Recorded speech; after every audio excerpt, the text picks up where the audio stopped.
Enzo Recto, kalaban ang katiwalian at kasinungalingan, kakampi sa katotohanan at kabutihan. Mga taga-China, nagkaroon na naman ng pang-aangkin sa ating teritoryo sa West Philippine Sea, ayon po kasi sa balita. Sa isang isla na tinatawag na Sandy Cay doon sa West Philippine Sea, may namataan raw po ng mga Chinese at ito po ay maihawak pang bandila ng kanilang bansa. Grabe mga kabunyog, hindi talaga tumitigil ang China hanggat hindi inaangking itong ating teritoryo. Anyway, ito mga kabunyog, panoorin po natin itong balita. Benedict, kailan nangyari ang insidente na pang-aangkin ng China at ano naman ang ginawang aksyon dito ng gobyerno ng Pilipinas? Nangyari ang insidente sa Sandy Cay na kabilang sa pinag-aagawang teritoryo ng Pilipinas at China. Kaya bilang aksyon, nitong April 27, isang interagency maritime operation ang isinagawa ng National Task Force on West Philippine Sea na kinabibilangan ng Philippine Navy, Philippine Coast Guard at PNP Maritime Group. Kabilang sa pinuntahan ng 4 na composite team ang K1, K2 at K3. Dito nadatnan ng mga otoridad ang iligal na presensya ng isang Chinese Coast Guard vessel na may bow number na 5102, may layong 1,000 yards east ng K2, at 7 pang Chinese Maritime Militia vessel malapit naman sa K2 at K3. Sa naturang operasyon, nanindigan ang pamahalaan ng Pilipinas na atin ang nasabing lugar. Bilang katunayan ay nagpakuha rin ng litrato ang mga otoridad habang hawak nga at nakatirik ang bandila ng Pilipinas sa Sandy Cay. Bernard, kanina mariin nga kinukundina ng National Task Force on West Philippine Sea yung nga ginawang aksyon o umano'y pang-aangkin ng China sa naturang lugar. At nung pinuntahan nga ito ay wala naman silang nakita ng mga Chinese Coast Guard doon sa Sandy Cay. Yan mga kabunyog, narinig po natin itong balita. Ganito mga kabunyog, ano kaya ang nangyari kung hindi binaliwala ni Digong ang pinalalonan nating karapatan doon sa West Philippine Sea? Di sana hindi ganito kayabang ang China ngayon. Ito kasing si Digong halos sambahin na noon ang China. Mayroon na sana tayong hawak na dokumento na magpapatunay na sa atin yan teritoryong iyan. Pero ano ang ginawa ni Digong ito mga kabunyog? File sila ng kaso, nanalo tayo. Yung papel sa totoong buhay between nations, yung papel wala yan. Kung sino yung tigas, United States, Britain, yan.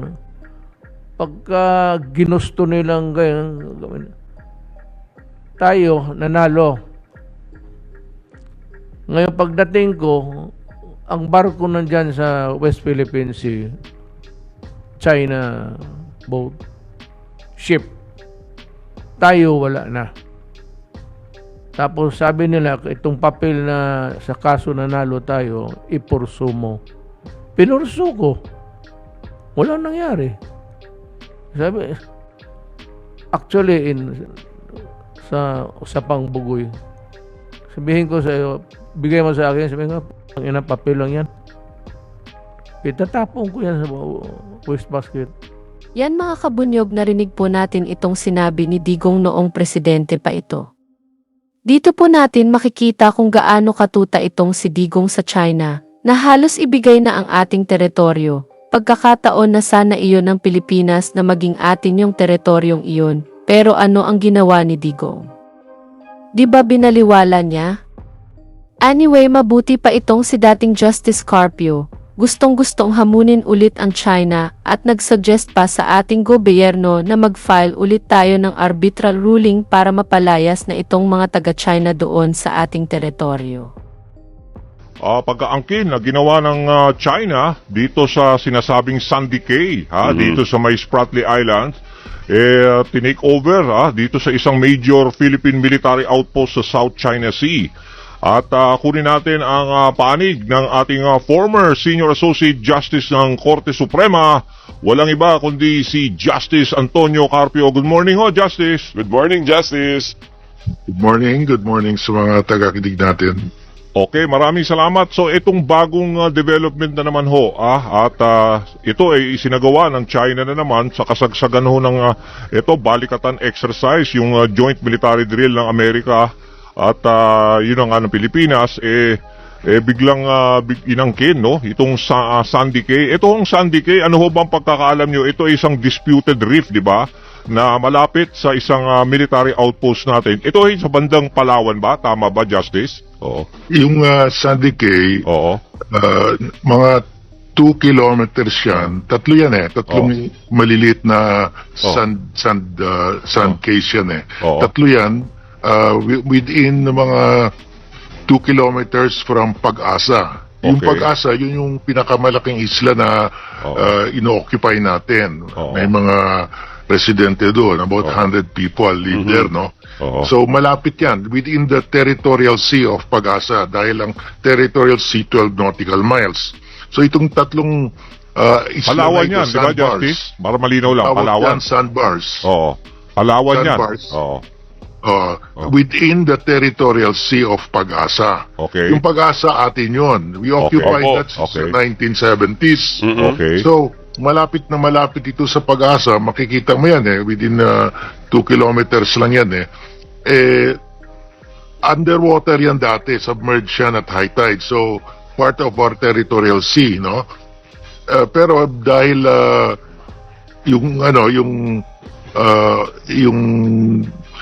sinira ng China yung Subi Reef, pinulverize nila yung coral reef para itayo nila yung air and naval base nila. Yung mga pulverized coral nag-drift papunta doon sa tatlong sandbars. So yung tatlong sandbars naging above water at high tide. Oho. Permanently at high tide na, above water at high tide. So pag above water at high tide, it generates its own 12 nautical mile territorial sea.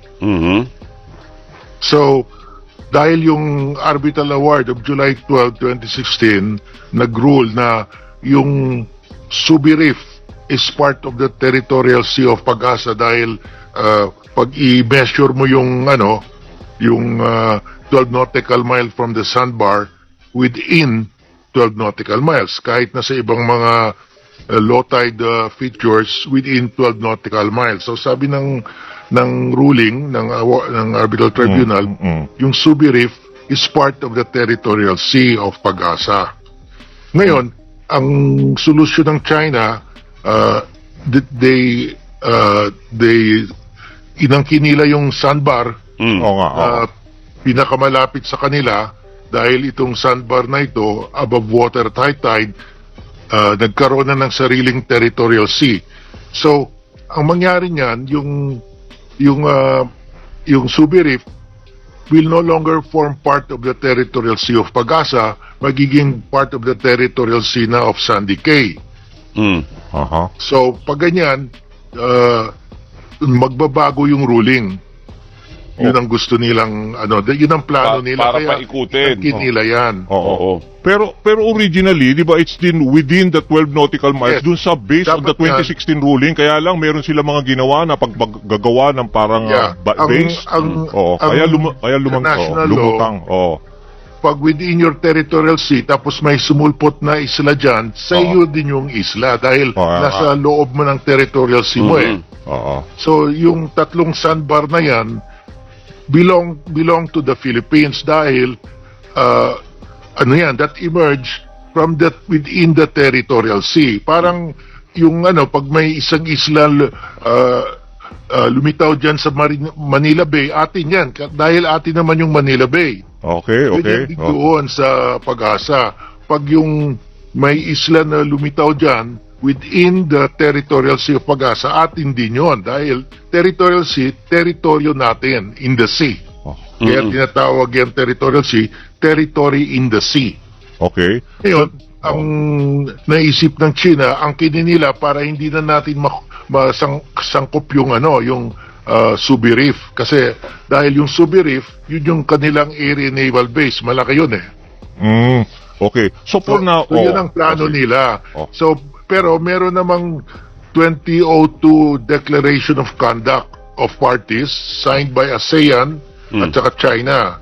Pinirma nito, nagka-agree yung ASEAN, kasama tayo dyan, na the parties, China and the ASEAN countries involved, will not occupy unoccupied features, will not inhabit uninhabited features. Yung Sandy Cay, uninhabited yun. Tama. So wala dapat mag-inhabit niya, no?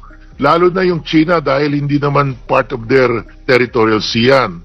So, kaya they will violate the Declaration of Conduct of Parties pag magtayo sila ng outpost dyan. So, ang ginagawa nila, pumupunta sila, linalabas nila yung flag nila na amin ito, tapos aalis na Tas sila. aalis. Ganyan din ang ginagawa natin. Oo. So ngayon, Justice, dahil sabi nyo meron kayo sinasite na 2002 Declaration of Conduct na so far aprobado ito ng Pilipinas, pati China at ang ASEAN, yun yung dapat pinagbabatayan na dapat walang parang aangkin. Walang mag-inhabit sa inhabit. feature. Oo, As of 2002, pag hindi 2002. mo na occupy, hindi ka pwede mag-occupy na. Oo. Para hindi mag-aggravate yung dispute. Oo. Pero So, ang suggestion ko sa gobyerno natin, sige. we challenge China to submit to arbitration the territorial dispute. Dahil yung territorial dispute, dalawang dispute yan sa West Philippine Sea, yung maritime at saka yung territorial. Yung maritime, panalo na tayo. Hinablan natin yung China. Oo. Nanalo na tayo. Yung territorial, hindi sakop yun sa maritime dispute. Ibang separate dispute yan. So dapat i-challenge natin yung China, Vietnam, and Malaysia to submit the territorial dispute in the Spratlys to arbitration by the International Court of Justice. Dahil sabi ng United Nations Charter, all disputes between or among states must be settled by peaceful means, by negotiation, mediation, and finally arbitration. Matagal na tayong nag-uusap sa kanila, walang nangyayari, dapat dalay na natin to arbitration. So dapat i-challenge natin dahil tayong pinakamatibay na titulo. We have the strongest title, with strongest claim. Wala tayong talo dyan. So let us challenge them. Pag sila, sigurado ako, hindi papayag yun dahil alam nila matatalo Yun, sila. yun na nga eh. Oo. So yung maritime dispute nga hindi natin masettle dahil nga ayaw nga ng China, let's say, mag-participate nga sa ganitong arbitration. Ini-ignore. The more na ito na we would like, ang gusto nyo mag-pursue ang DFA natin na let's say, i-pursue din to sa ICC, doon sa mismo sa Netherlands, para at least yun namang issue ng territorial dispute ang kanilang ayusin sa arbitration. Pero for now ho ba, tingin nyo ho ba the China will yield to this kind of let's say appeal by the DFA? Well, ang tingin ko, hindi papayag ang China dahil alam nila matatalo sila. Pero the mere fact na challenge nila, the world will realize na tayo ang may malakas na titulo. Yun ang punto doon. Pag talagang sinasabi ng China, sa amin yan, undisputed. O sige, dalay natin sa ICJ. Pag umatras sila, walang maniwala sa kanila. Yun ang punto dyan. So dapat i-challenge natin. Pag bilib sila sa titulo nila, di lumaban sila. Pag hindi sila lumaban, that means wala silang hawak. Okay. Justice, ito pong ginawa ng China dito sa Sandy Cay natin na to, yung nagpatupad sila ng maritime control dito. Ito ba ay ginawa na din nila sa iba na mga ganitong mga isla din? Mga ibang claimants, you mean? Well, matagal na yung sa Vietnam, dun sa Johnson South Reef, binashinggan nga nila yung mga Vietnamese 80 Vietnamese were killed.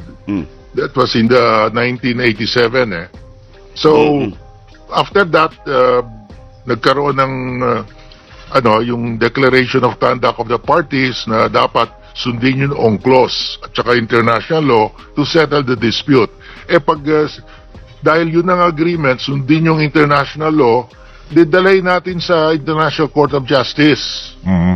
Pero, Pag ayaw nila, that means alam ng buong mundo na mahina yung titulo nila. Oo. Dahil pag malakas Oo. yung titulo nila, malakas yung claim nila, Oo. lumaban sila. Oo. So, So, kunwari, Justice, let's say tayo, nag-challenge nga tayo, sununod natin yung mga payo ninyo at ginawa ng DFA sa International Court of Justice, di ba? Habunin natin sila na amin yan through yung means nga sinasabi nyo na parang territorial dispute. If they will not participate, pwede naman ho i-pursue, no? Kasi if we enjoy naman international, ibig sabihin, support Hindi. by other Dahil countries, hindi pwede, hindi makapag... Under international law, pag territorial dispute, dapat mag-agree sila. both parties. Oo. So, kailangan Pero mag-agree. ang importante doon, Oh. malaman ng buong mundo na umatras yung China dahil, of Oh. course, umatras ka pag mahina yung kaso mo. Okay. Sige, sige, yun na lang. Kaya kailangan din talaga tanggapin din ng China, no? So, para at least, magkaroon ng ibig sabihin, mag-push yung mismong itong Yeah. At territorial saka, dispute, di ba? Oo. At saka yung mga ibang mga bansa, like the EU, US, sasabihin nila, China, lumabang kayo sa arbitration para doon na lang, para peaceful means of settling dispute. Yun naman ang command ng UN Charter. All disputes must be settled by peaceful means, by arbitration. Yun yung final stage. So, para malaman ng buong mundo na tayo, hinahamon natin sila to settle it peacefully. Sila ayaw nila. Ayun. Oo. Sige, tingnan natin kung ano pang kakulitang gagawin ng China. Maraming salamat, Justice, Justice, again. salamat For po that sa- insights na naman ninyo. Yeah. Napaka-helpful ho sa mga viewers natin. Thank you ho, Maraming Justice. salamat. Bunyog, halikan na kasama ka. Bunyog, kapag buklod ay may pag-asa. Luzon, Visayas, Mindanao, isa ang pananaw. Sa bagong Pilipinas ang bunyog isisigaw. Bunyog.